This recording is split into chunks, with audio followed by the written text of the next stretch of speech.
Lei nº 8.069, de 13 de julho de 1990. Dispõe sobre o Estatuto da Criança e do Adolescente e dá outras providências. Título 1. Das disposições preliminares. Artigo 1º. Esta lei dispõe sobre a proteção integral à criança e ao adolescente. Artigo 2º. Considera-se criança para os efeitos desta lei, a pessoa até 12 anos de idade incompletos, e adolescente aquela entre 12 e 18 anos de idade. Parágrafo único. Nos casos expressos em lei, aplica-se excepcionalmente este estatuto às pessoas entre 18 e 21 anos de idade.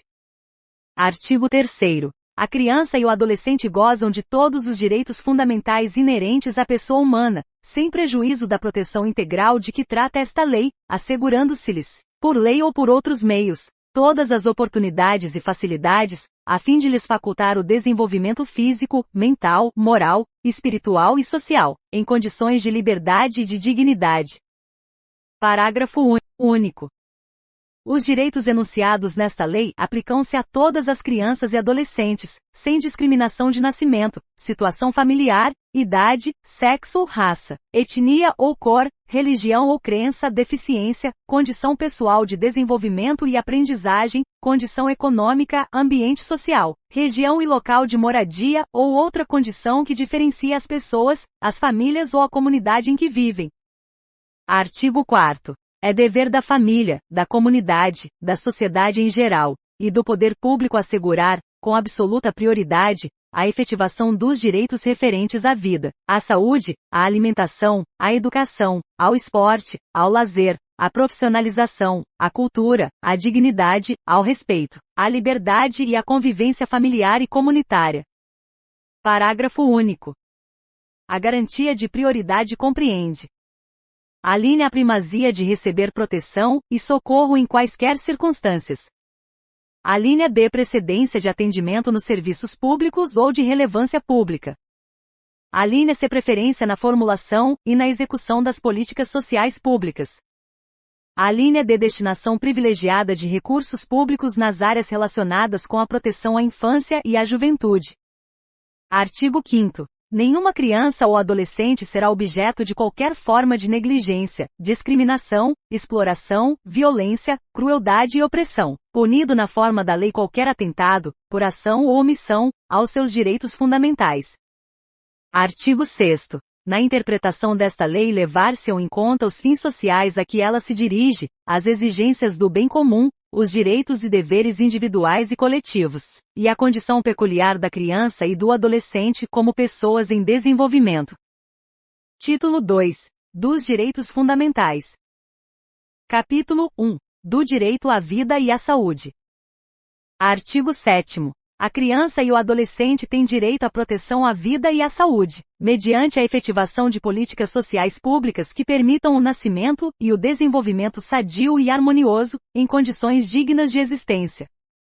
Artigo 8º. É assegurado a todas as mulheres o acesso aos programas e às políticas de saúde da mulher e de planejamento reprodutivo, e às gestantes, nutrição adequada, atenção humanizada à gravidez, ao parto e ao puerpério e atendimento pré-natal, perinatal e pós-natal integral no âmbito do Sistema Único de Saúde. Parágrafo 1º. O atendimento pré-natal será realizado por profissionais da atenção primária. Parágrafo 2º. Os profissionais de saúde de referência da gestante garantirão sua vinculação, no último trimestre da gestação, ao estabelecimento em que será realizado o parto, garantido o direito de opção da mulher. Parágrafo 3º. Os serviços de saúde onde o parto for realizado assegurarão às mulheres e aos seus filhos recém-nascidos alta hospitalar responsável e contra-referência na atenção primária, bem como acesso a outros serviços e a grupos de apoio à amamentação. Parágrafo 4º. Incumbe ao poder público proporcionar assistência psicológica à gestante e à mãe, no período pré- e pós-natal, inclusive como forma de prevenir ou minorar as consequências do estado puerperal. Parágrafo 5º. A assistência referida no parágrafo 4º deste artigo deverá ser prestada também a gestantes e mães que manifestem interesse em entregar seus filhos para adoção, bem como a gestantes e mães que se encontrem em situação de privação de liberdade. Parágrafo 6º. A gestante e a parturiente têm direito a 1. acompanhante de sua preferência durante o período do pré-natal, do trabalho de parto e do pós-parto imediato. Parágrafo 7º. A gestante deverá receber orientação sobre aleitamento materno, alimentação complementar saudável e crescimento e desenvolvimento infantil, bem como sobre formas de favorecer a criação de vínculos afetivos e de estimular o desenvolvimento integral da criança. Parágrafo 8º. A gestante tem direito a acompanhamento saudável durante toda a gestação e a parto natural cuidadoso, estabelecendo-se a aplicação de cesariana e outras intervenções cirúrgicas por motivos médicos. Parágrafo 9º. A atenção primária à saúde fará a busca ativa da gestante que não iniciar ou que abandonar as consultas de pré-natal, bem como da puérpera que não comparecer às consultas pós-parto. Parágrafo 10º. Incumbe ao poder público garantir, à gestante e à mulher com filho na primeira infância que se encontrem sob custódia em unidade de privação de liberdade, ambiência que atenda às normas sanitárias e assistenciais do Sistema Único de Saúde para o acolhimento do filho, em articulação com o sistema de ensino competente, visando ao desenvolvimento integral da criança. Artigo 8º-A. Fica instituída a Semana Nacional de Prevenção da Gravidez na Adolescência, a ser realizada anualmente na semana que incluir o dia 1º de fevereiro, com o objetivo de disseminar informações sobre medidas preventivas e educativas que contribuam para a redução da incidência da gravidez na adolescência. Parágrafo único.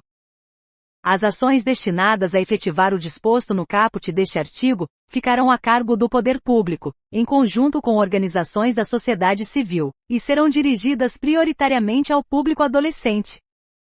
Artigo 9º. O poder público, as instituições e os empregadores propiciarão condições adequadas ao aleitamento materno, inclusive aos filhos de mães submetidas à medida privativa de liberdade.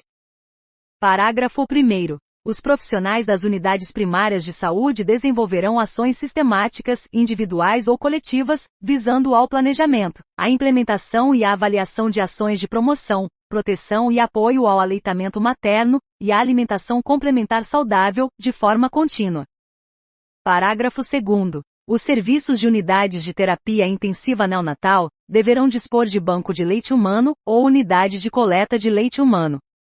Artigo 10. Os hospitais e demais estabelecimentos de atenção à saúde de gestantes, públicos e particulares, são obrigados a: Inciso 1. Manter registro das atividades desenvolvidas, através de prontuários individuais pelo prazo de 18 anos. Inciso 2. Identificar o recém-nascido mediante o registro de sua impressão plantar e digital, e da impressão digital da mãe, sem prejuízo de outras formas normatizadas pela autoridade administrativa competente. Inciso 3. Proceder a exames visando ao diagnóstico e terapêutica de anormalidades no metabolismo do recém-nascido, bem como prestar orientação aos pais. Inciso 4. Fornecer declaração de nascimento, onde constem necessariamente as intercorrências do parto e do desenvolvimento do neonato. Inciso 5. Manter alojamento conjunto, possibilitando ao neonato a permanência junto à mãe. Inciso 6. Acompanhar a prática do processo de amamentação, prestando orientações quanto à técnica adequada, enquanto a mãe permanecer na unidade hospitalar, utilizando o corpo técnico já existente. Parágrafo 1º. Os testes para o rastreamento de doenças no recém-nascido serão disponibilizados pelo Sistema Único de Saúde, no âmbito do Programa Nacional de Triagem Neonatal, PNTN, na forma da regulamentação elaborada pelo Ministério da Saúde, com implementação de forma escalonada, de acordo com a seguinte ordem de progressão. Inciso 1. Etapa 1. A linha A fenilcetonúria e outras hiperfenilalaniniemias. A linha B, hipotireoidismo congênito. A linha C, doença falciforme e outras hemoglobinopatias. A linha D, fibrose cística. A linha I, hiperplasia adrenal congênita. A linha F, deficiência de biotinidase.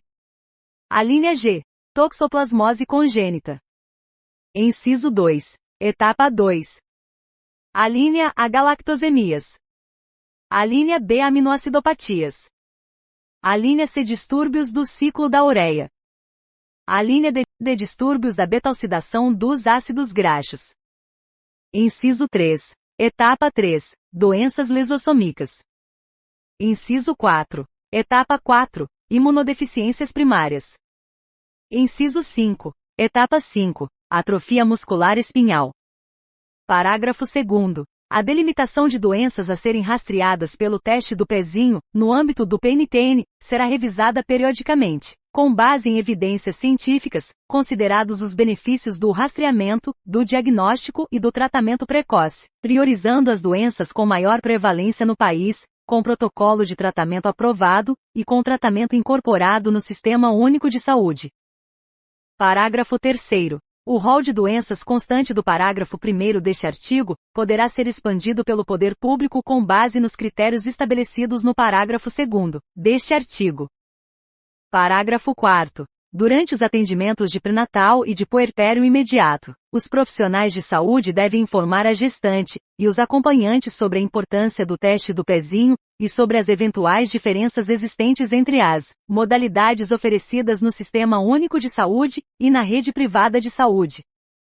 Artigo 11. É assegurado acesso integral às linhas de cuidado voltadas à saúde da criança e do adolescente, por intermédio do Sistema Único de Saúde, observado o princípio da equidade no acesso a ações e serviços para promoção, proteção e recuperação da saúde.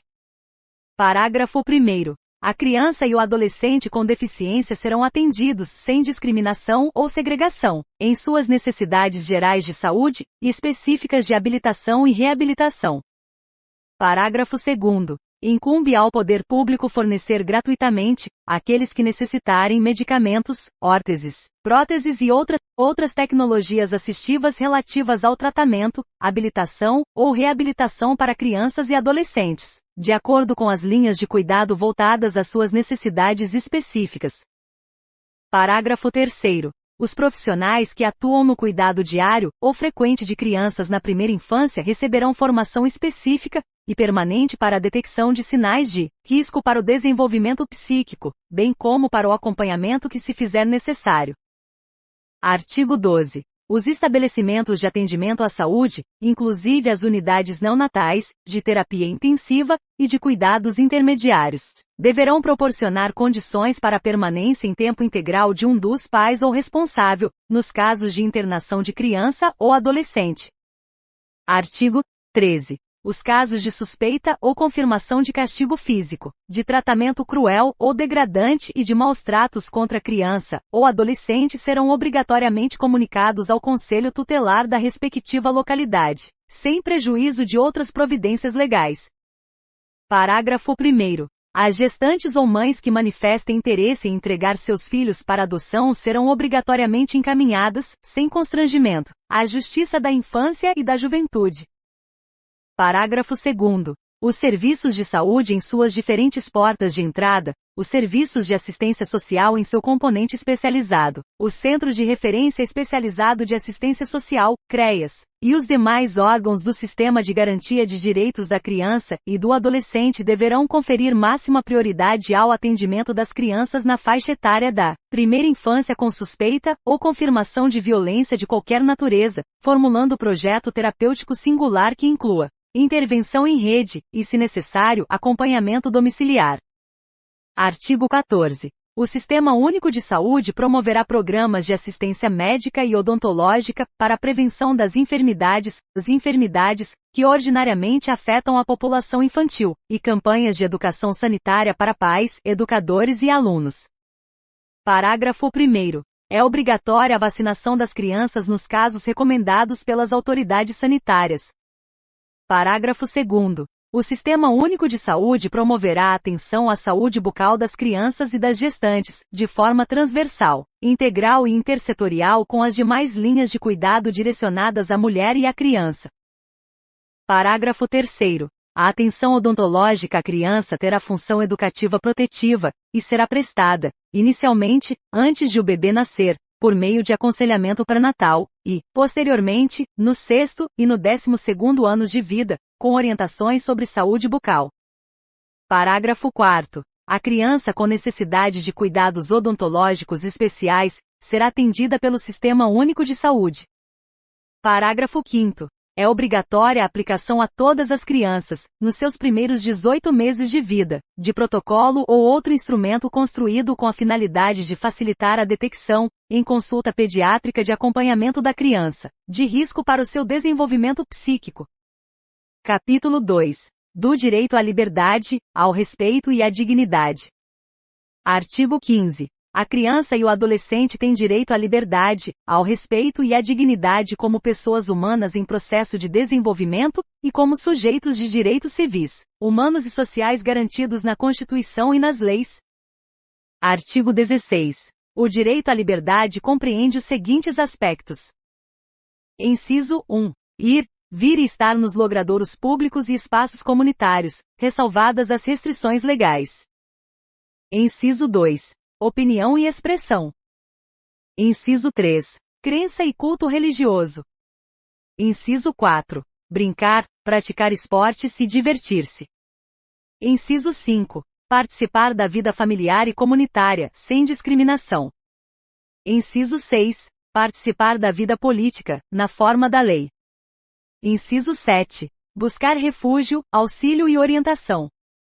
Artigo 17. O direito ao respeito consiste na inviolabilidade da integridade física, psíquica e moral da criança e do adolescente, abrangendo a preservação da imagem, da identidade, da autonomia, dos valores, ideias e crenças, dos espaços e objetos pessoais. Artigo 18. É dever de todos velar pela dignidade da criança e do adolescente, pondo-os a salvo de qualquer tratamento desumano, violento, aterrorizante, vexatório ou constrangedor. Artigo 18. A criança e o adolescente têm o direito de ser educados e cuidados sem o uso de castigo físico ou de tratamento cruel ou degradante, como formas de correção, disciplina, educação ou qualquer outro pretexto, pelos pais, pelos integrantes da família ampliada, pelos responsáveis, pelos agentes públicos executores de medidas socioeducativas, ou por qualquer pessoa encarregada de cuidar deles, tratá-los, educá-los ou protegê-los. Parágrafo único. Para os fins desta lei, considera-se. Inciso 1. Castigo físico. Ação de natureza disciplinar ou punitiva aplicada com o uso da força física sobre a criança, ou o adolescente que resulte em alínea sofrimento físico, ou alínea B lesão. Inciso 2. Tratamento cruel ou degradante. Conduta ou forma cruel de tratamento em relação à criança ou ao adolescente que alínea A humilhe, ou alínea B ameace gravemente, ou alínea C ridicularize. Artigo 18. B. Os pais, os integrantes da família ampliada, os responsáveis, os agentes públicos executores de medidas socioeducativas ou qualquer pessoa encarregada de cuidar de crianças e de adolescentes tratá-los, educá-los ou protegê-los que utilizarem castigo físico ou tratamento cruel ou degradante, como formas de correção, disciplina, educação ou qualquer outro pretexto estarão sujeitos, sem prejuízo de outras sanções cabíveis, às seguintes medidas, que serão aplicadas de acordo com a gravidade do caso. Inciso 1. Encaminhamento a programa oficial ou comunitário de proteção à família. Inciso 2. Encaminhamento a tratamento psicológico ou psiquiátrico. Inciso 3. Encaminhamento a cursos ou programas de orientação.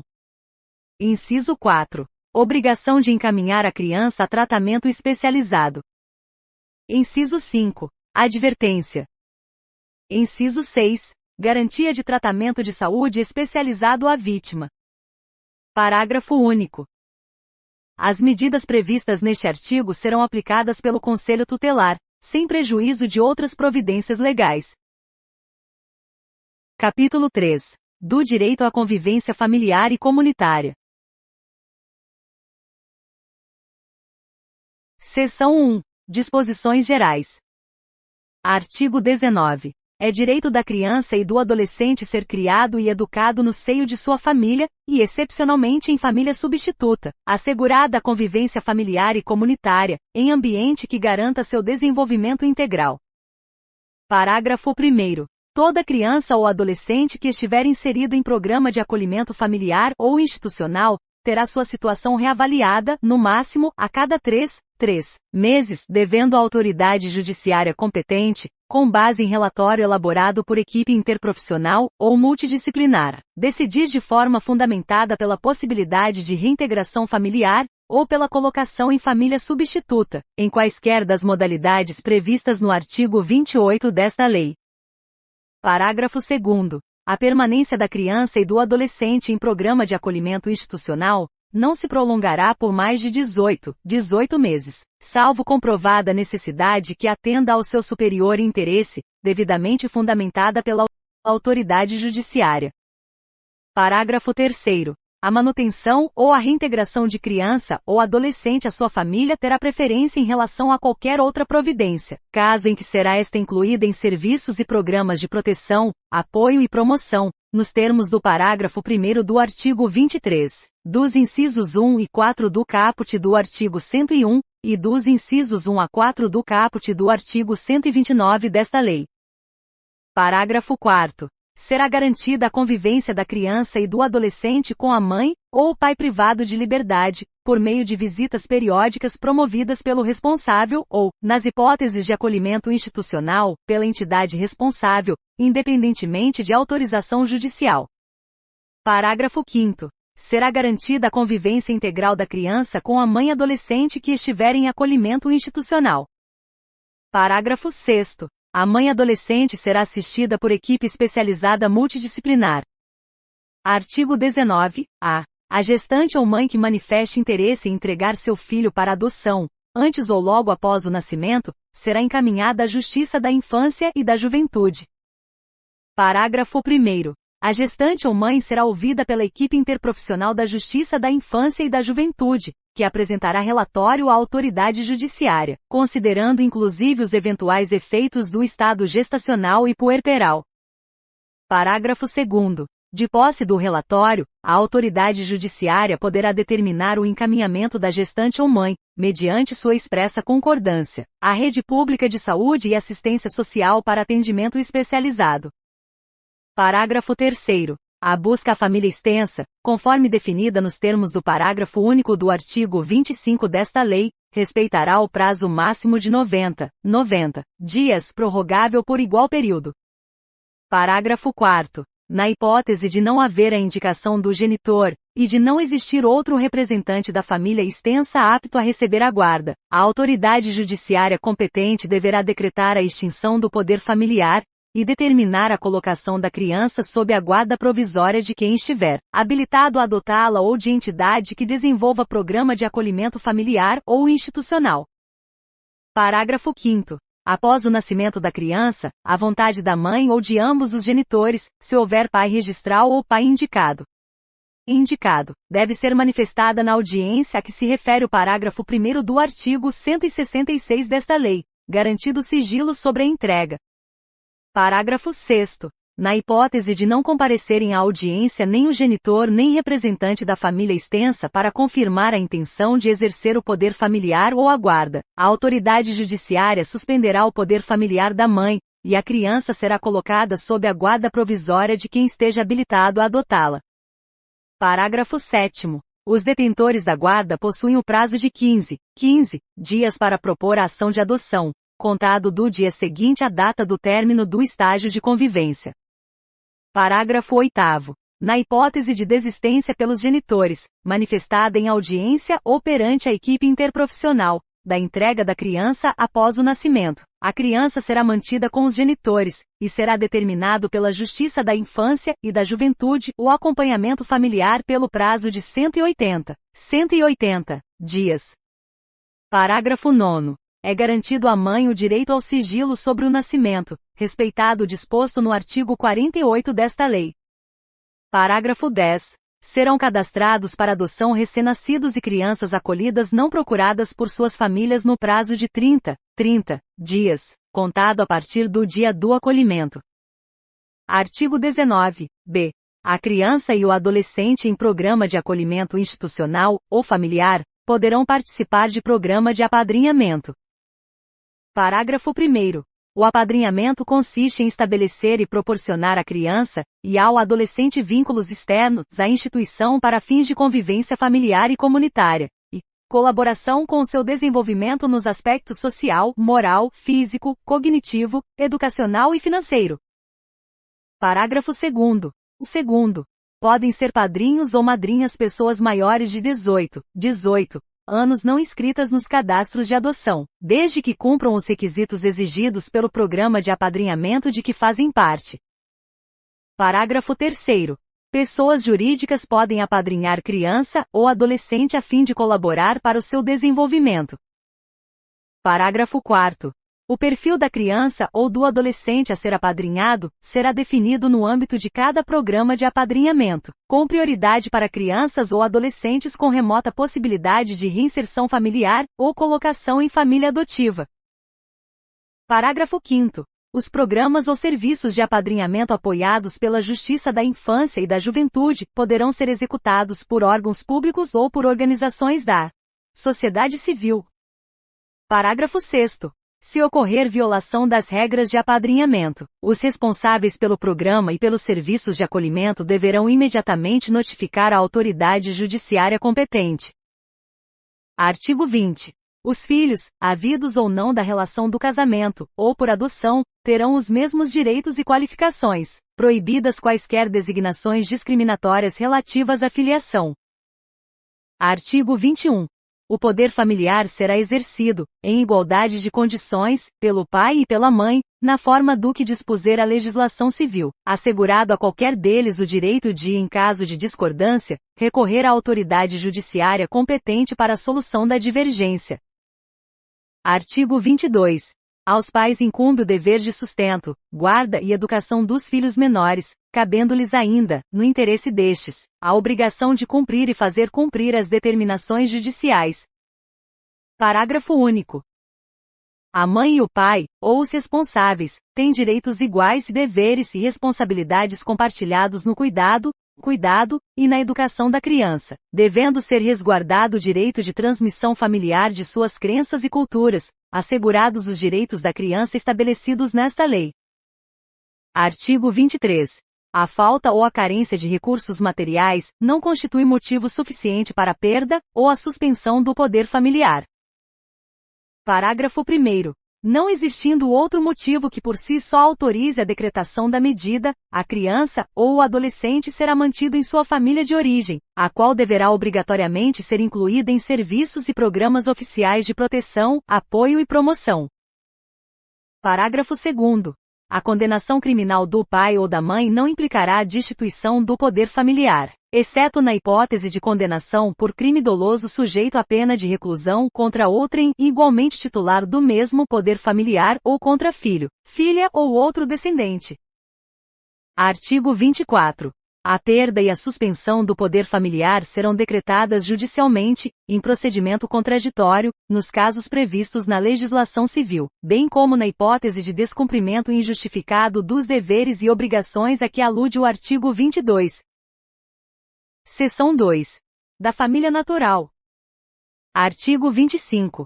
Entende-se por família natural a comunidade formada pelos pais ou qualquer deles e seus descendentes. Parágrafo único. Entende-se por família extensa ou ampliada, aquela que se estende para além da unidade pais e filhos ou da unidade do casal, formada por parentes próximos com os quais a criança ou adolescente convive, e mantém vínculos de afinidade e afetividade. Artigo 26.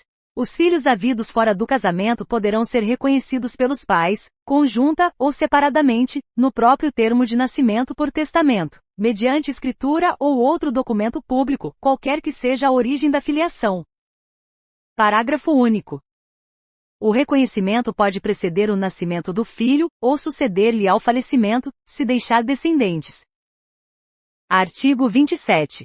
O reconhecimento do estado de filiação é direito personalíssimo, indisponível e imprescritível, podendo ser exercitado contra os pais ou seus herdeiros, sem qualquer restrição, observado o segredo de justiça. Seção 3. 3. Da família substituta. Subseção 1. Disposições gerais. Artigo 28. A colocação em família substituta far-se-á mediante guarda, tutela ou adoção, independentemente da situação jurídica da criança ou adolescente, nos termos desta lei. Parágrafo 1º. Sempre que possível, a criança ou o adolescente será previamente ouvido por equipe interprofissional, respeitado seu estágio de desenvolvimento e grau de compreensão sobre as implicações da medida, e terá sua opinião devidamente considerada. Parágrafo 2º. Tratando-se de maior de 12 anos de idade, será necessário seu consentimento colhido em audiência. Parágrafo 3º. Na apreciação do pedido levar-se-á em conta o grau de parentesco e a relação de afinidade ou de afetividade, a fim de evitar ou minorar as consequências decorrentes da medida. Parágrafo 4º. Os grupos de irmãos serão colocados sob adoção, tutela ou guarda da mesma família substituta, ressalvada a comprovada existência de risco de abuso ou outra situação que justifique plenamente a excepcionalidade de solução diversa, procurando-se, em qualquer caso, evitar o rompimento definitivo dos vínculos fraternais. Parágrafo 5º. A colocação da criança ou adolescente em família substituta será precedida de sua preparação gradativa e acompanhamento posterior, realizados pela equipe interprofissional a serviço da Justiça da Infância e da Juventude, preferencialmente com o apoio dos técnicos responsáveis pela execução da Política Municipal de Garantia do Direito à Convivência Familiar. Parágrafo 6º. Em se tratando de criança ou adolescente indígena, ou proveniente de comunidade remanescente de quilombo, é ainda obrigatório. Inciso 1. Que sejam consideradas e respeitadas sua identidade social e cultural, os seus costumes e tradições, bem como suas instituições, desde que não sejam incompatíveis com os direitos fundamentais reconhecidos por esta lei e pela Constituição Federal. Inciso 2. Que a colocação familiar ocorra prioritariamente no seio de sua comunidade, ou junto a membros da mesma etnia. Inciso 3. A intervenção e oitiva de representantes do órgão federal responsável pela política indigenista, no caso de crianças e adolescentes indígenas e de antropólogos, perante a equipe interprofissional ou multidisciplinar que irá acompanhar o caso. Artigo 29. Não se deferirá a colocação em família substituta à pessoa que revele, por qualquer modo, incompatibilidade com a natureza da medida ou não ofereça ambiente familiar adequado. Artigo 30. A colocação em família substituta não admitirá transferência da criança ou adolescente a terceiros ou a entidades governamentais ou não governamentais, sem autorização judicial. Artigo 31. A colocação em família substituta estrangeira constitui medida excepcional, somente admissível na modalidade de adoção. Artigo 32. Ao assumir a guarda ou a tutela, o responsável prestará compromisso de bem e fielmente desempenhar o encargo, mediante termo nos autos. Subseção 2. Da guarda. Artigo 33. A guarda obriga a prestação de assistência material, moral e educacional à criança ou adolescente, conferindo a seu detentor o direito de opor-se a terceiros, inclusive aos pais. Parágrafo 1º. A guarda destina-se a regularizar a posse de fato, podendo ser deferida, liminar ou incidentalmente, nos procedimentos de tutela e adoção, exceto no de adoção por estrangeiros. Parágrafo 2º. Excepcionalmente, deferir-se-á a guarda, fora dos casos de tutela e adoção, para atender a situações peculiares ou suprir a falta eventual dos pais ou responsável, podendo ser deferido o direito de representação para a prática de atos determinados. Parágrafo 3º. A guarda confere à criança ou adolescente a condição de dependente, para todos os fins e efeitos de direito, inclusive previdenciários. Parágrafo 4º. Salvo expressa e fundamentada determinação em contrário, da autoridade judiciária competente, ou quando a medida for aplicada em preparação para adoção, o deferimento da guarda de criança ou adolescente a terceiros não impede o exercício do direito de visitas pelos pais, assim como o dever de prestar alimentos, que serão objeto de regulamentação específica, a pedido do interessado ou do Ministério Público. Artigo 34. O poder público estimulará, por meio de assistência jurídica, incentivos fiscais e subsídios, o acolhimento, sob a forma de guarda, de criança ou adolescente afastado do convívio familiar. Parágrafo 1º. A inclusão da criança ou adolescente em programas de acolhimento familiar terá preferência a seu acolhimento institucional, observado, em qualquer caso, o caráter temporário e excepcional da medida, nos termos desta lei. Parágrafo 2º. Na hipótese do parágrafo 1º deste artigo, a pessoa ou casal cadastrado no Programa de Acolhimento Familiar poderá receber a criança ou adolescente mediante guarda, observado o disposto nos artigos 28 a 33 desta lei. Parágrafo 3º. A União apoiará a implementação de serviços de acolhimento em família acolhedora como política pública, os quais deverão dispor de equipe que organize o acolhimento temporário de crianças e de adolescentes em residências de famílias selecionadas, capacitadas e acompanhadas que não estejam no cadastro de adoção. Parágrafo 4º. Poderão ser utilizados recursos federais, estaduais, distritais e municipais para a manutenção dos serviços de acolhimento em família acolhedora, facultando-se o repasse de recursos para a própria família acolhedora. Artigo 35. A guarda poderá ser revogada a qualquer tempo, mediante ato judicial fundamentado, ouvido o Ministério Público. Subseção 3. Da tutela. Artigo 36. A tutela será deferida, nos termos da Lei Civil, à pessoa de até 18 anos incompletos. Parágrafo único. O deferimento da tutela pressupõe a prévia decretação da perda ou suspensão do poder familiar, e implica necessariamente o dever de guarda. Artigo 37. O tutor nomeado por testamento ou qualquer documento autêntico, conforme previsto no parágrafo único do artigo 1729 da Lei N. 10.406, de 10 de janeiro de 2002, Código Civil, deverá, no prazo de 30 dias após a abertura da sucessão, ingressar com pedido destinado ao controle judicial do ato, observando o procedimento previsto nos artigos 165 a 170 desta lei. Parágrafo único. Na apreciação do pedido, serão observados os requisitos previstos nos artigos 28 e 29 desta lei, somente sendo deferida a tutela à pessoa indicada na disposição de última vontade, se restar comprovado que a medida é vantajosa ao tutelando, e que não existe outra pessoa em melhores condições de assumi-la. Artigo 38. Aplica-se à destituição da tutela, o disposto no artigo 24. Subseção 4. Da adoção. Artigo 39. A adoção de criança e de adolescente reger-se-á, segundo o disposto nesta lei. Parágrafo 1º. A adoção é medida excepcional e irrevogável, a qual se deve recorrer apenas quando esgotados os recursos de manutenção da criança ou adolescente na família natural ou extensa, na forma do parágrafo único do artigo 25 desta lei. Parágrafo 2º. É vedada a adoção por procuração. Parágrafo 3º. Em caso de conflito entre direitos e interesses do adotando, e de outras pessoas, inclusive seus pais biológicos, devem prevalecer os direitos e os interesses do adotando.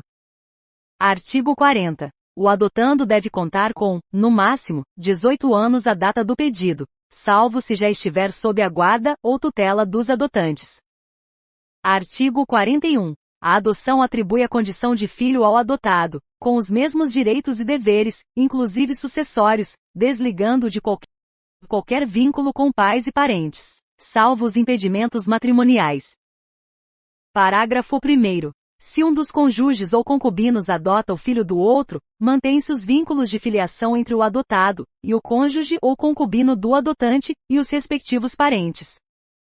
Parágrafo 2º. É recíproco o direito sucessório entre o adotado, seus descendentes, o adotante, seus ascendentes, descendentes e colaterais até o 4º grau, observada a ordem de vocação hereditária. Artigo 42. Podem adotar os maiores de 18 anos, independentemente do estado civil. Parágrafo 1º. Não podem adotar os ascendentes e os irmãos do adotando.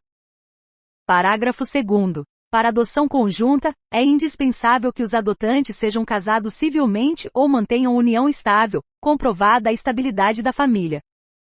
Parágrafo 3º. O adotante há de ser, pelo menos, 16 anos mais velho do que o adotando. Parágrafo 4º. Os divorciados, os judicialmente separados e os ex-companheiros podem adotar conjuntamente, contanto que acordem sobre a guarda e o regime de visitas e desde que o estágio de convivência tenha sido iniciado na constância do período de convivência, e que seja comprovada a existência de vínculos de afinidade e afetividade com aquele não detentor da guarda, que justifiquem a excepcionalidade da concessão. Parágrafo 5º. Nos casos do parágrafo 4º deste artigo, desde que demonstrado efetivo benefício ao adotando, será assegurada a guarda compartilhada, conforme previsto no artigo 1584 da Lei N. 10.406, de 10 de janeiro de 2002, Código Civil. Parágrafo 6º. A adoção poderá ser deferida ao adotante que, após inequívoca manifestação de vontade, vier a falecer no curso do procedimento, antes de prolatada a sentença. Artigo 43. A adoção será deferida quando apresentar reais vantagens para o adotando, e fundar-se em motivos legítimos. Artigo 44. Enquanto não der conta de sua administração e saldar o seu alcance, não pode o tutor ou o curador adotar o pupilo ou o curatelado. Artigo 45. A adoção depende do consentimento dos pais ou do representante legal do adotando. Parágrafo 1º. O consentimento será dispensado em relação à criança ou adolescente cujos pais sejam desconhecidos ou tenham sido destituídos do poder familiar. Parágrafo 2º. Em se tratando de adotando maior de 12 anos de idade, será também necessário o seu consentimento. Artigo 46. A adoção será precedida de estágio de convivência com a criança ou adolescente pelo prazo máximo de 90 dias, observadas a idade da criança ou adolescente e as peculiaridades do caso. Parágrafo 1º. O estágio de convivência poderá ser dispensado se o adotando já estiver sob a tutela, ou guarda legal do adotante durante tempo suficiente para que seja possível avaliar a conveniência da constituição do vínculo. Parágrafo 2º. A simples guarda de fato não autoriza, por si só, a dispensa da realização do estágio de convivência. Parágrafo 2º. O prazo máximo estabelecido no caput deste artigo pode ser prorrogado por até igual período, mediante decisão fundamentada da autoridade judiciária. Parágrafo 3º. Em caso de adoção por pessoa ou casal residente ou domiciliado fora do país, o estágio de convivência será de no mínimo 30 dias e no máximo 45 dias, prorrogável por até igual período, uma única vez, mediante decisão fundamentada da autoridade judiciária. Parágrafo 3º. Ao final do prazo previsto no parágrafo 3º deste artigo, deverá ser apresentado laudo fundamentado pela equipe mencionada no parágrafo 4º deste artigo, que recomendará ou não o deferimento da adoção à autoridade judiciária.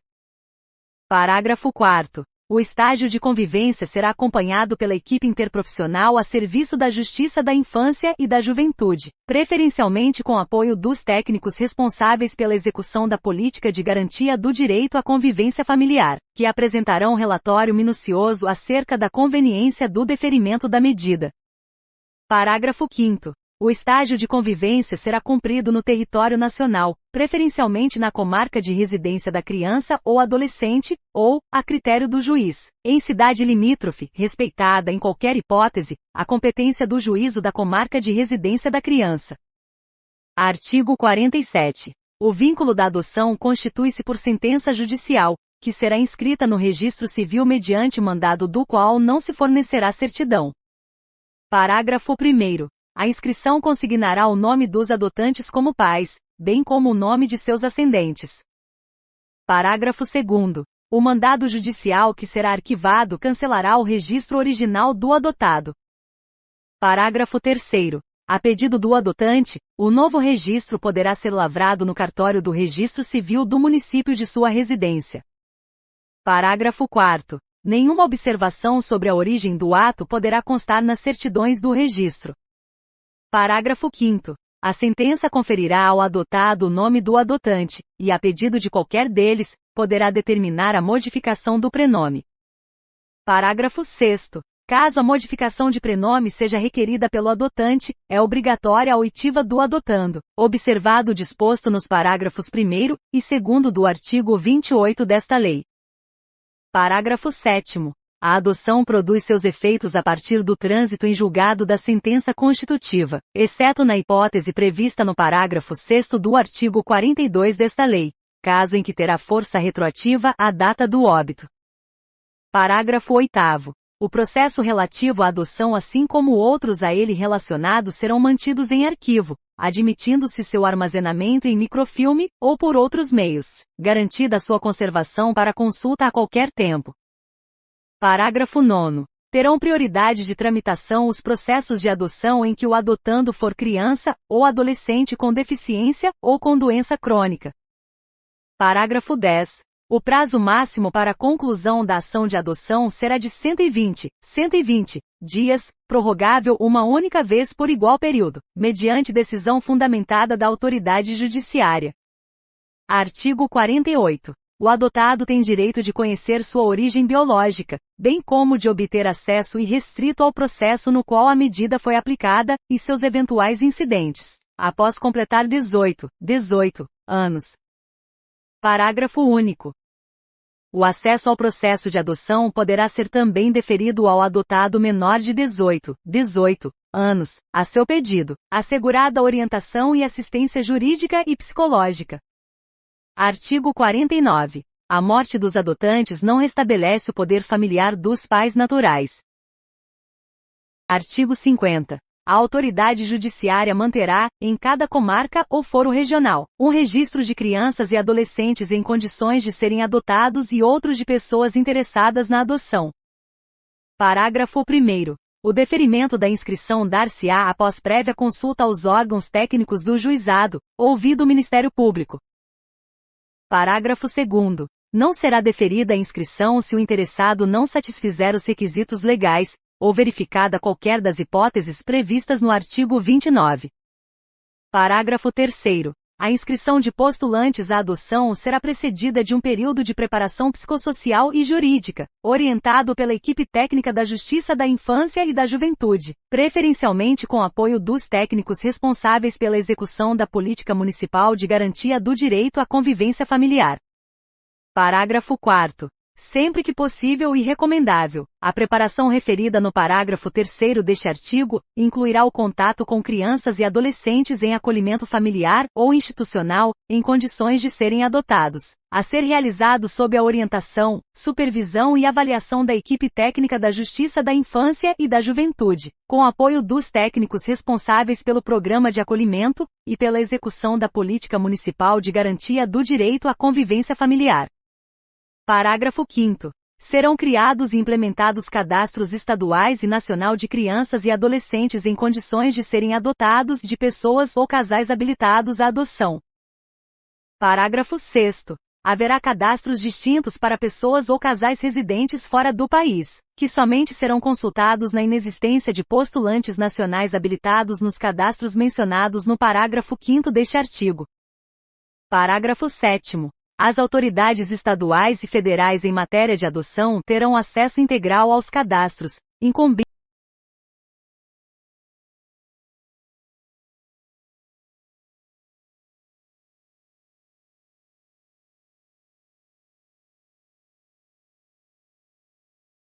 Parágrafo 8º.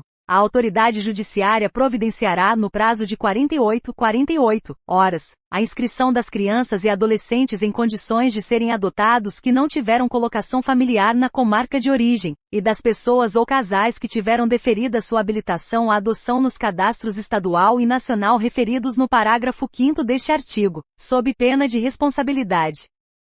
Parágrafo 9º. Compete à autoridade central estadual zelar pela manutenção e correta alimentação dos cadastros, com posterior comunicação à autoridade central federal brasileira.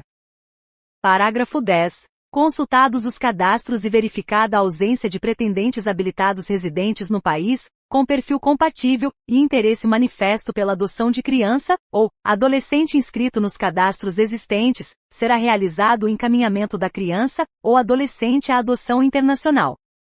Parágrafo 11. Enquanto não localizada a pessoa ou casal interessado em sua adoção, a criança ou o adolescente, sempre que possível e recomendável, será colocado sob guarda de família cadastrada em programa de acolhimento familiar. Parágrafo 12. A alimentação do cadastro e a convocação criteriosa dos postulantes à adoção serão fiscalizadas pelo Ministério Público. Parágrafo 13. Somente poderá ser deferida a adoção em favor de candidato domiciliado no Brasil, não cadastrado previamente nos termos desta lei quando: Inciso 1. Se tratar de pedido de adoção unilateral. Inciso 2. For formulada por parente com o qual a criança ou adolescente mantenha vínculos de afinidade e afetividade. Inciso 3. Oriundo pedido de quem detém a tutela ou guarda legal de criança maior de 3 anos ou adolescente, desde que o lapso de tempo de convivência comprove a fixação de laços de afinidade e afetividade, e não seja constatada a ocorrência de má-fé, ou qualquer das situações previstas nos artigos 237 ou 238 desta lei. Parágrafo 14. Nas hipóteses previstas no parágrafo 13 deste artigo, o candidato deverá comprovar, no curso do procedimento, que preenche os requisitos necessários à adoção, conforme previsto nesta lei.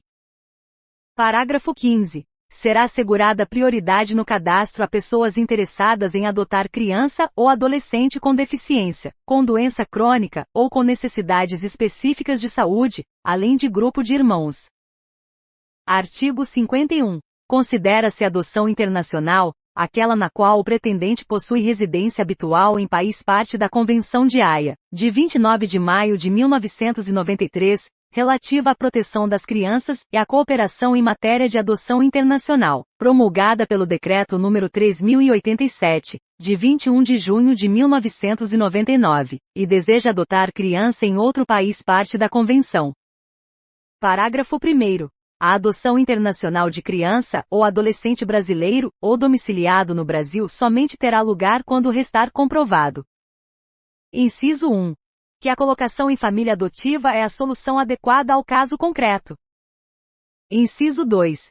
Que foram esgotadas todas as possibilidades de colocação da criança ou adolescente em família adotiva brasileira, com a comprovação, certificada nos autos, da inexistência de adotantes habilitados residentes no Brasil, com perfil compatível com a criança ou adolescente, após consulta aos cadastros mencionados nesta lei.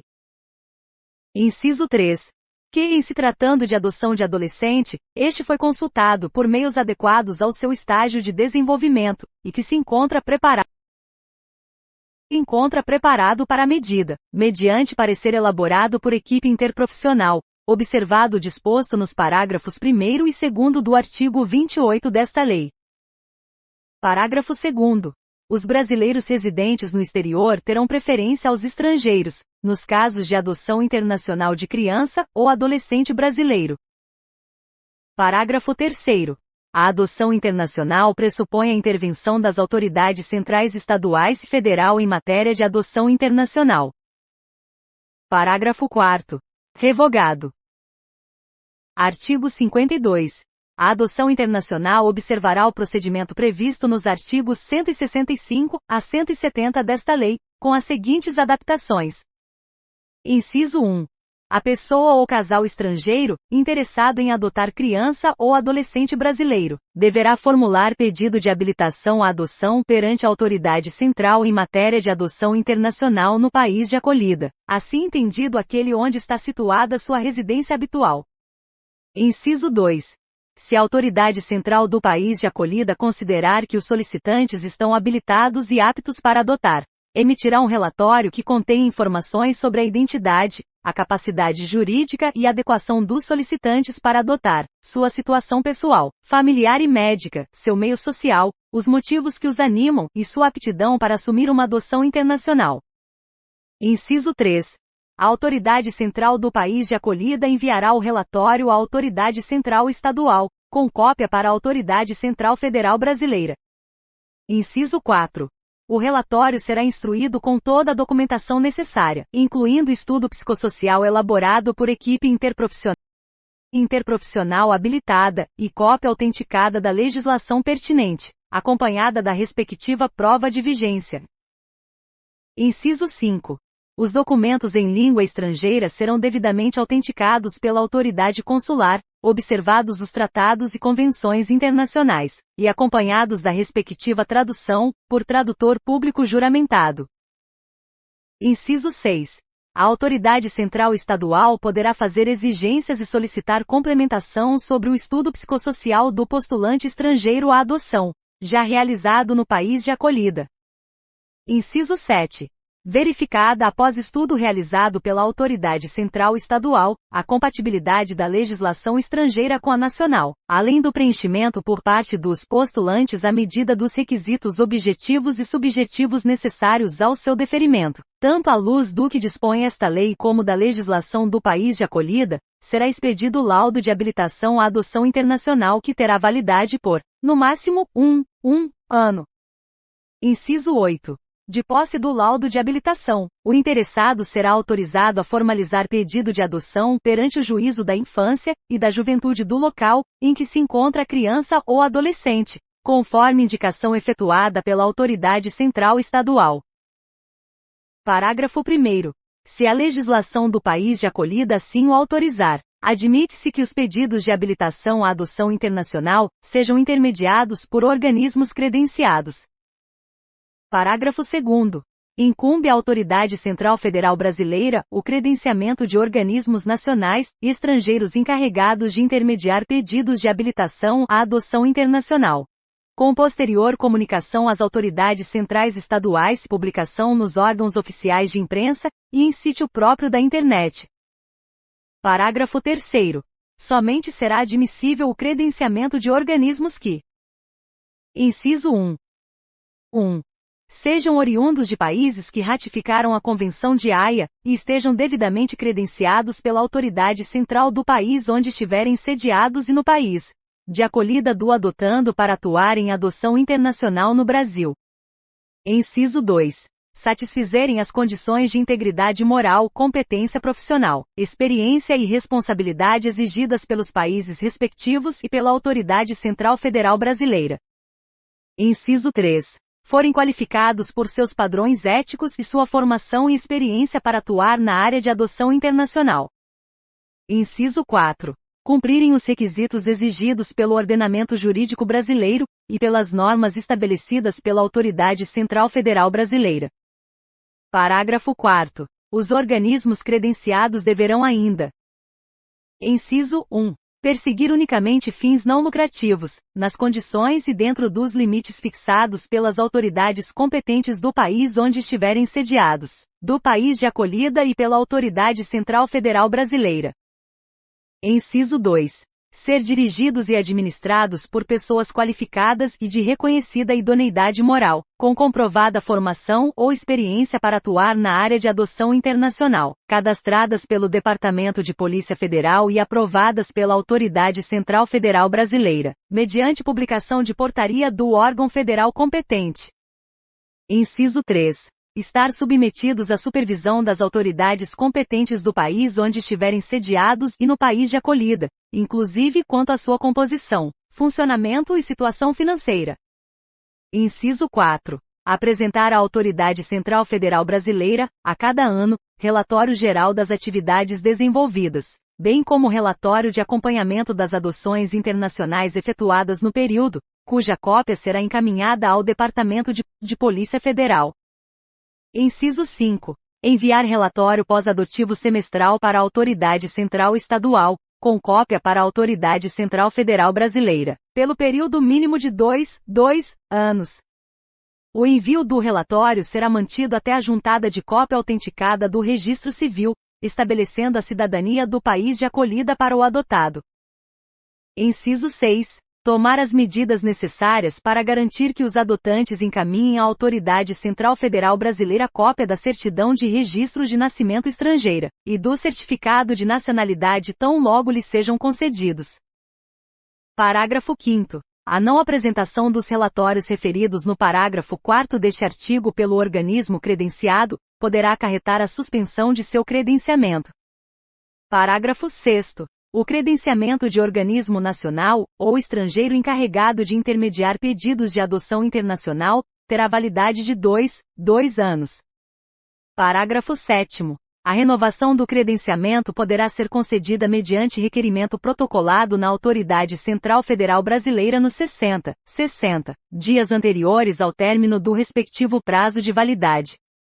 Parágrafo 8º. Antes de transitada em julgado a decisão que concedeu a adoção internacional, não será permitida a saída do adotando do território nacional.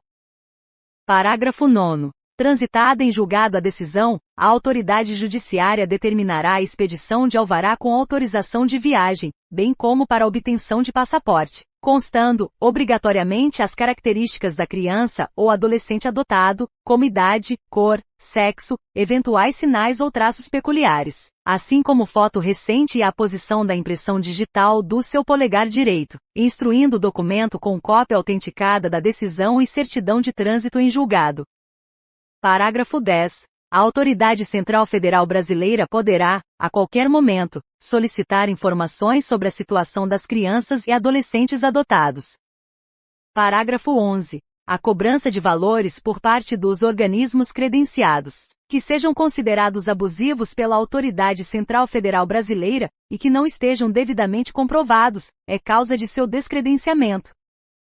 Parágrafo 12. Uma mesma pessoa ou seu cônjuge não podem ser representados por mais de uma entidade credenciada para atuar na cooperação em adoção internacional. Parágrafo 13. A habilitação de postulante estrangeiro ou domiciliado fora do Brasil terá validade máxima de um ano, podendo ser renovada. Parágrafo 14. É vedado o contato direto de representantes de organismos de adoção, nacionais ou estrangeiros, com dirigentes de programas de acolhimento institucional ou familiar, assim como com crianças e adolescentes em condições de serem adotados, sem a devida autorização judicial. Parágrafo 15. A Autoridade Central Federal Brasileira poderá limitar ou suspender a concessão de novos credenciamentos sempre que julgar necessário, mediante ato administrativo fundamentado. Artigo 52-A. É vedado, sob pena de responsabilidade e descredenciamento, o repasse de recursos provenientes de organismos estrangeiros encarregados de intermediar pedidos de adoção internacional, a organismos nacionais ou a pessoas físicas. Parágrafo único. Eventuais repasses somente poderão ser efetuados via Fundo dos Direitos da Criança e do Adolescente, e estarão sujeitos às deliberações do respectivo Conselho de Direitos da Criança e do Adolescente. Artigo 52-B. A adoção por brasileiro residente no exterior em país ratificante da Convenção de Haia, cujo processo de adoção tenha sido processado em conformidade com a legislação vigente no país de residência, e atendido o disposto na alínea C do artigo 17 da referida Convenção, será automaticamente recepcionada com o reingresso no Brasil. Parágrafo 1º. Caso não tenha sido atendido o disposto na alínea C do artigo 17 da Convenção de Haia, deverá a sentença ser homologada pelo Superior Tribunal de Justiça. Parágrafo 2º. O pretendente brasileiro residente no exterior em país não ratificante da Convenção de Haia, uma vez reingressado no Brasil, deverá requerer a homologação da sentença estrangeira pelo Superior Tribunal de Justiça. Artigo 52-C. Nas adoções internacionais, quando o Brasil for o país de acolhida, a decisão da autoridade competente do país de origem da criança ou do adolescente será conhecida pela autoridade central estadual que tiver processado o pedido de habilitação dos pais adotivos, que comunicará o fato à autoridade central federal e determinará as providências necessárias à expedição do certificado de naturalização provisório. Parágrafo 1º. A autoridade central estadual, ouvido o Ministério Público, somente deixará de reconhecer os efeitos daquela decisão se restar demonstrado que a adoção é manifestamente contrária à ordem pública ou não atende ao interesse superior da criança ou do adolescente. Parágrafo 2º. Na hipótese de não reconhecimento da adoção, prevista no parágrafo 1º deste artigo, o Ministério Público deverá imediatamente requerer o que for de direito para resguardar os interesses da criança ou do adolescente, comunicando-se as providências à autoridade central estadual, que fará a comunicação à autoridade central federal brasileira e à autoridade central do país de origem. Artigo 52-D. Nas adoções internacionais, quando o Brasil for o país de acolhida e a adoção não tenha sido deferida no país de origem, porque a sua legislação a delega ao país de acolhida, ou ainda, na hipótese de, mesmo com decisão, a criança ou adolescente ser oriundo de país que não tenha aderido à convenção referida, o processo de adoção seguirá as regras da adoção nacional. Capítulo 4. Do direito à educação, à cultura, ao esporte e ao lazer. Artigo 53. A criança e o adolescente têm direito à educação, visando ao pleno desenvolvimento de sua pessoa, preparo para o exercício da cidadania e qualificação para o trabalho, assegurando-se-lhes.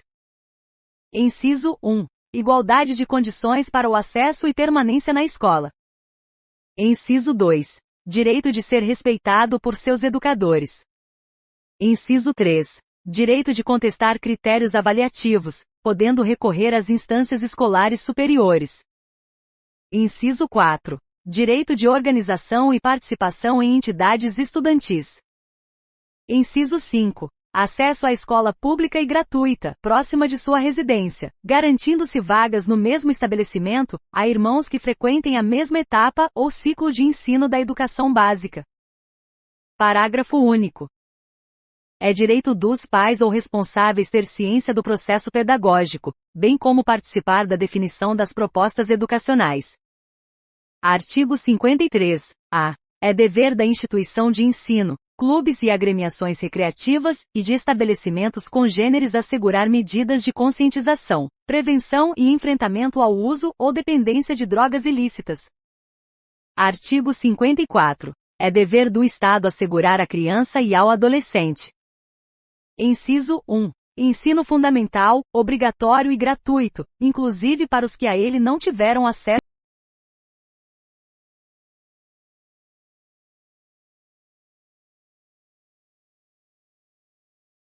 Inciso 2. Progressiva extensão da obrigatoriedade e gratuidade ao ensino médio. Inciso 3. Atendimento educacional especializado aos portadores de deficiência, preferencialmente na rede regular de ensino.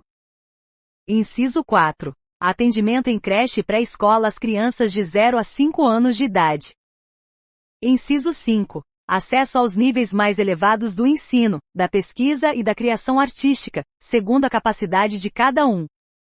Inciso 6. Oferta de ensino noturno regular, adequado às condições do adolescente trabalhador.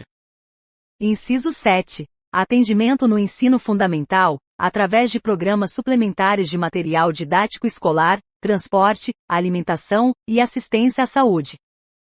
Parágrafo 1º. O acesso ao ensino obrigatório e gratuito é direito público subjetivo. Parágrafo 2º. O não oferecimento do ensino obrigatório pelo poder público, ou sua oferta irregular, importa a responsabilidade da autoridade competente. Parágrafo 3º. Compete ao poder público recensear os educandos no ensino fundamental, fazer-lhes a chamada e zelar, junto aos pais ou responsável, pela frequência à escola. Artigo 55. Os pais ou responsável têm a obrigação de matricular seus filhos ou pupilos na rede regular de ensino. Artigo 56. Os dirigentes de estabelecimentos de ensino fundamental comunicarão ao Conselho Tutelar os casos de: Inciso 1. Maus-tratos envolvendo seus alunos. Inciso 2. Reiteração de faltas injustificadas e de evasão escolar, esgotados os recursos escolares. Inciso 3. Elevados níveis de repetência. Artigo 57. O poder público estimulará pesquisas, experiências e novas propostas relativas a calendário, seriação, currículo, metodologia, didática e avaliação, com vistas à inserção de crianças e adolescentes excluídos do ensino fundamental obrigatório. Artigo 58. No processo educacional respeitar-se-ão os valores culturais, artísticos e históricos próprios do contexto social da criança e do adolescente, garantindo-se a estes a liberdade da criação e o acesso às fontes de cultura. Artigo 59. Os municípios, com apoio dos Estados e da União, estimularão e facilitarão a destinação de recursos e espaços para programações culturais, esportivas e de lazer voltadas para a infância e a juventude. Capítulo 5. Do direito à profissionalização e à proteção no trabalho. Artigo 60. É proibido qualquer trabalho a menores de 14 anos de idade, salvo na condição de aprendiz. Artigo 61. A proteção ao trabalho dos adolescentes é regulada por legislação especial, sem prejuízo do disposto nesta lei.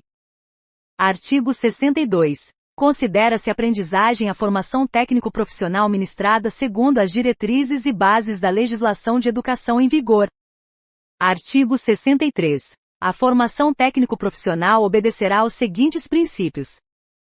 Inciso 1. Garantia de acesso e frequência obrigatória ao ensino regular. Inciso 2. Atividade compatível com o desenvolvimento do adolescente. Inciso 3.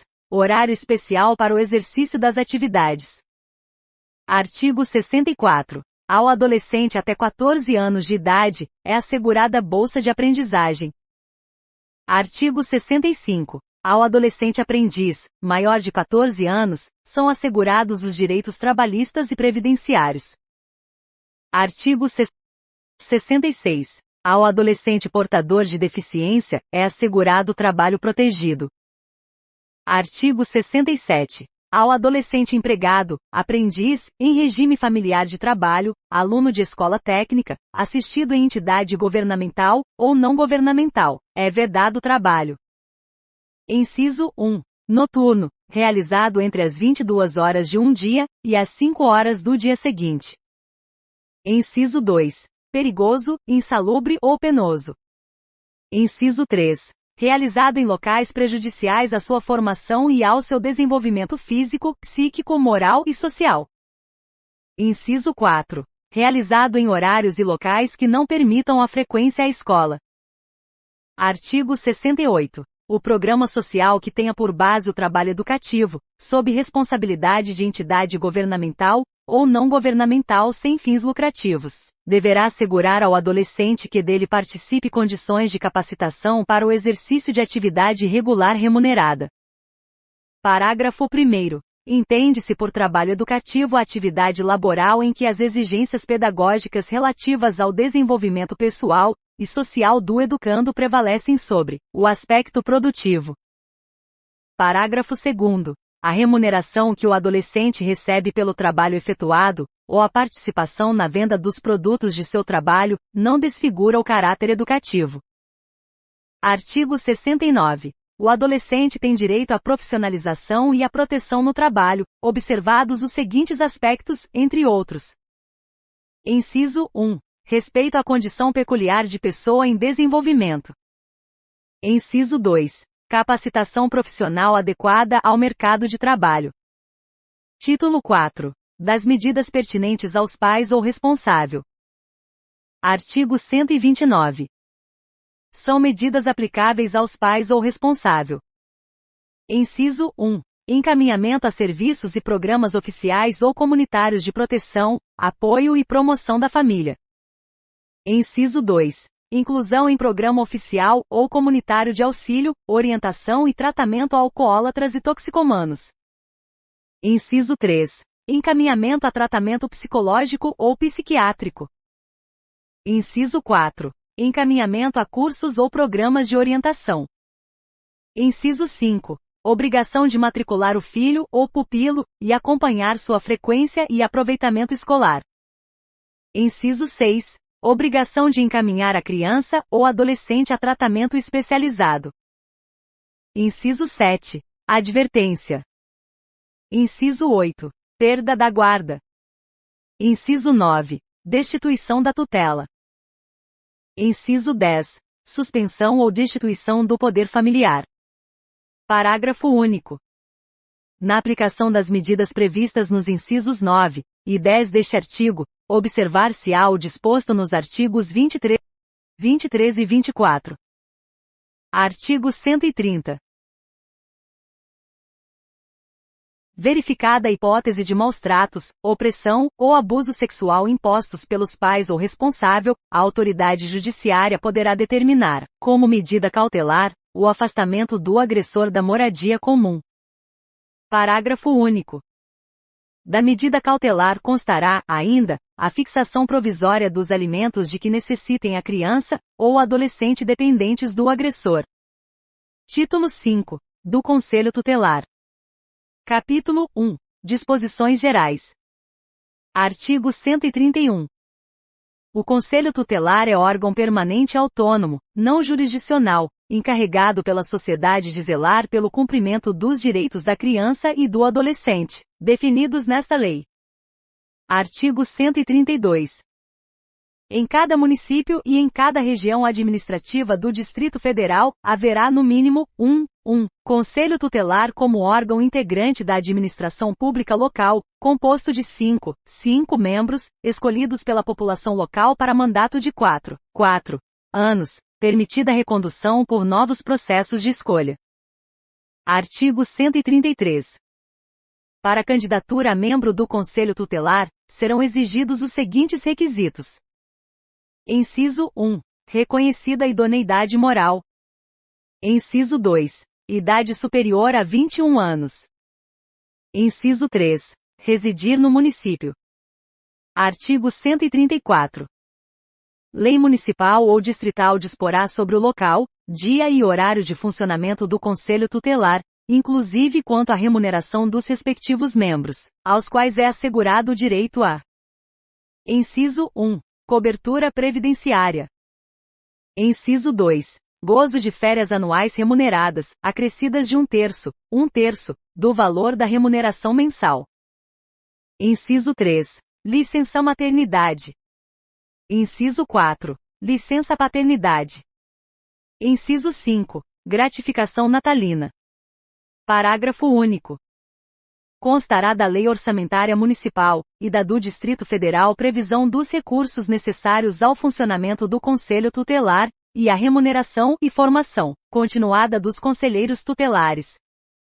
Artigo 135. O exercício efetivo da função de conselheiro constituirá serviço público relevante, e estabelecerá presunção de idoneidade moral. Capítulo 2. Das atribuições do Conselho. Artigo 136. São atribuições do Conselho Tutelar. Inciso 1. Atender às crianças e adolescentes nas hipóteses previstas nos artigos 98 e 105, aplicando as medidas previstas no artigo 101, incisos 1 a 7. Inciso 2. Atender e aconselhar os pais ou responsável, aplicando as medidas previstas no artigo 129, incisos 1 a 7. Inciso 3. Promover a execução de suas decisões, podendo para tanto. A linha requisitar serviços públicos nas áreas de saúde, educação, serviço social, previdência, trabalho e segurança. A linha B representar junto à autoridade judiciária nos casos de descumprimento injustificado de suas deliberações. Inciso 4. Encaminhar ao Ministério Público notícia de fato que constitua infração administrativa ou penal contra os direitos da criança ou adolescente. Inciso 5. Encaminhar à autoridade judiciária os casos de sua competência. Inciso 6. Providenciar a medida estabelecida pela autoridade judiciária, dentre as previstas no artigo 101, de incisos 1 a 6, para o adolescente autor de ato infracional. Inciso 7. Expedir notificações. Inciso 8. Requisitar certidões de nascimento e de óbito de criança ou adolescente quando necessário. Inciso 9. Assessorar o Poder Executivo local na elaboração da proposta orçamentária para planos e programas de atendimento dos direitos da criança e do adolescente. Inciso 10. Representar, em nome da pessoa e da família, contra a violação dos direitos previstos no artigo 220, parágrafo 3º, inciso 2, da Constituição Federal. Inciso 11. Representar ao Ministério Público para efeito das ações de perda ou suspensão do poder familiar, após esgotadas as possibilidades de manutenção da criança ou do adolescente junto à família natural. Inciso 12. Promover e incentivar, na comunidade e nos grupos profissionais, ações de divulgação e treinamento para o reconhecimento de sintomas de maus-tratos em crianças e adolescentes. Inciso 13. Adotar, na esfera de sua competência, ações articuladas e efetivas direcionadas à identificação da agressão, à agilidade no atendimento da criança e do adolescente vítima de violência doméstica e familiar, e à responsabilização do agressor. Inciso 14. Atender à criança e ao adolescente vítima ou testemunha de violência doméstica e familiar, ou submetido a tratamento cruel ou degradante, ou a formas violentas de educação, correção ou disciplina, a seus familiares e a testemunhas, de forma a prover orientação e aconselhamento acerca de seus direitos e dos encaminhamentos necessários. Inciso 15. Representar a autoridade judicial ou policial para requerer o afastamento do agressor do lar, do domicílio ou do local de convivência com a vítima nos casos de violência doméstica e familiar contra a criança e o adolescente. Inciso 16. Representar a autoridade judicial para requerer a concessão de medida protetiva de urgência à criança ou ao adolescente vítima ou testemunha de violência doméstica e familiar, bem como a revisão daquelas já concedidas. Inciso 17. Representar ao Ministério Público para requerer a propositura de ação cautelar de antecipação de produção de prova nas causas que envolvam violência contra a criança e o adolescente. Inciso 18. Tomar as providências cabíveis, na esfera de sua competência, ao receber comunicação da ocorrência de ação ou omissão, praticada em local público ou privado, que constitua violência doméstica e familiar contra a criança e o adolescente. Inciso 19. Receber e encaminhar, quando for o caso, as informações reveladas por noticiantes ou denunciantes relativas à prática de violência, ao uso de tratamento cruel ou degradante, ou de formas violentas de educação, correção ou disciplina contra a criança e o adolescente. Inciso 20. Representar a autoridade judicial ou ao Ministério Público para requerer a concessão de medidas cautelares direta ou indiretamente relacionada à eficácia da proteção de noticiante ou denunciante de informações de crimes que envolvam violência doméstica e familiar contra a criança e o adolescente. Parágrafo único. Se no exercício de suas atribuições, o Conselho Tutelar entender necessário o afastamento do convívio familiar, comunicará incontinenti o fato ao Ministério Público, prestando-lhe informações sobre os motivos de tal entendimento, e as providências tomadas para a orientação, o apoio e a promoção social da família. Artigo 137. As decisões do Conselho Tutelar somente poderão ser revistas pela autoridade judiciária a pedido de quem tenha legítimo interesse. Capítulo 3. Da competência. Artigo 138. Aplica-se ao Conselho Tutelar a regra de competência constante do artigo 147. Capítulo 4. Da escolha dos conselheiros. Artigo 139. O processo para a escolha dos membros do Conselho Tutelar será estabelecido em lei municipal, e realizado sob a responsabilidade do Conselho Municipal dos Direitos da Criança e do Adolescente, e a fiscalização do Ministério Público. Parágrafo 1º. O processo de escolha dos membros do Conselho Tutelar ocorrerá em data unificada em todo o território nacional a cada 4 anos, no primeiro domingo do mês de outubro do ano subsequente ao da eleição presidencial. Parágrafo 2º. A posse dos conselheiros tutelares ocorrerá no dia 10 de janeiro do ano subsequente ao processo de escolha. Parágrafo 3º. No processo de escolha dos membros do Conselho Tutelar, é vedado ao candidato doar, oferecer, prometer ou entregar ao eleitor bem ou vantagem pessoal de qualquer natureza, inclusive brindes de pequeno valor. Capítulo 5. Dos impedimentos. Artigo 140. São impedidos de servir no mesmo conselho marido e mulher, ascendentes e descendentes, sogro e genro ou nora, irmãos, cunhados, durante o cunhadio, tio e sobrinho, padrasto ou madrasta e enteado. Parágrafo único.